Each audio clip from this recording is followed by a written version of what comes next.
Blood ran down my cheek, warm and metallic, dripping onto the floor. Her ring had sliced me clean. "Ungrateful brat," my mother hissed, her hand still raised, demanding more money, for my sister, as always. Then Dad's hand slammed into my chest, pinning me against the wall. My daughter's scream ripped through the air, high and terrified. It wasn't just pain I felt in that moment, it was clarity. 30 years of abuse crystallized into something sharp. And they had no idea what I'd secretly done 3 months ago. I used to believe in family, even when their cruelty felt endless. I told myself they'd change, that if I loved harder, worked longer, gave more, they'd finally see me. But my mother always looked at me with disdain, as if my existence offended her. My father treated me like labor, not blood. And my sister, spoiled, golden, their pride. I was the sacrifice, the burden, the punching bag. For years I endured, until I saw my daughter watching. Her small eyes mirrored my fear, and that was when the shift began. It started with little things, my paychecks vanishing for family emergencies, the house deeds signed over without my consent, the endless manipulation masked as duty. Then I found the accounts, hidden ones, bank statements that proved my parents had siphoned my earnings for years, feeding my sister's lifestyle, cars, jewelry, vacations, while I struggled to keep food on my own table. Rage would have been easy, but rage is noisy. Revenge requires silence.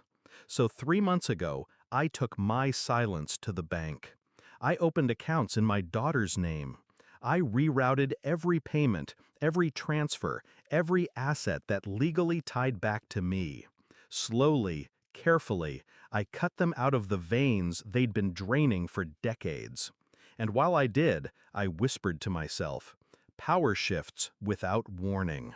Now, in that living room, blood dripping, my father's hand crushing me against the wall, I let them believe I was still their victim, but inside, I was already free.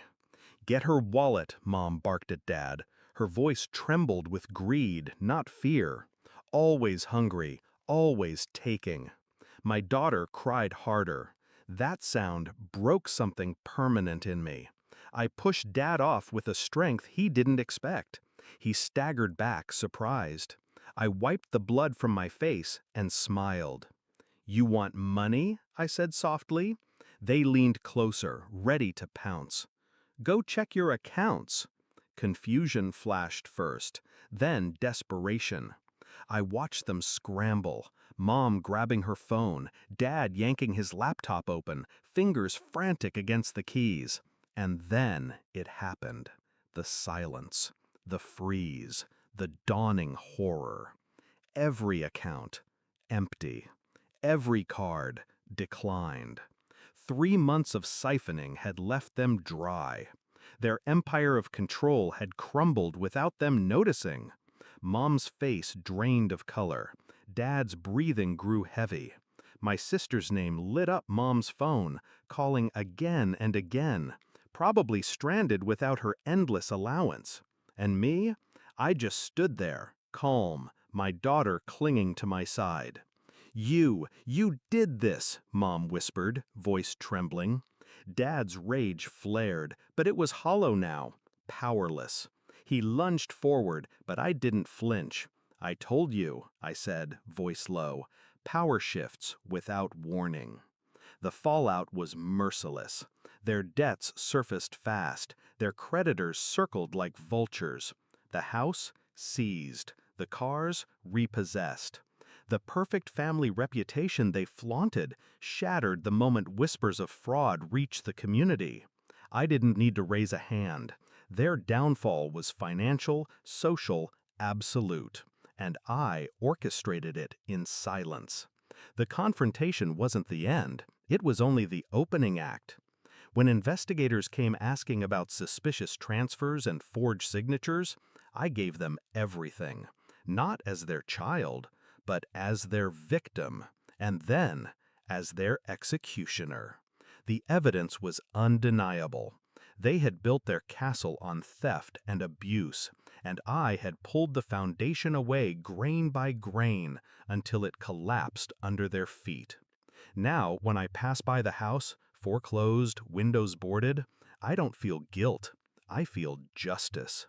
My daughter laughs freely now. Her eyes no longer carry fear, because she saw the moment the chains broke, the moment silence turned to power. And my parents? They still look for me in their empty wallets, their ruined reputation, their lonely nights. But I'm not theirs anymore. I never was. Blood on the floor, a scream in the air.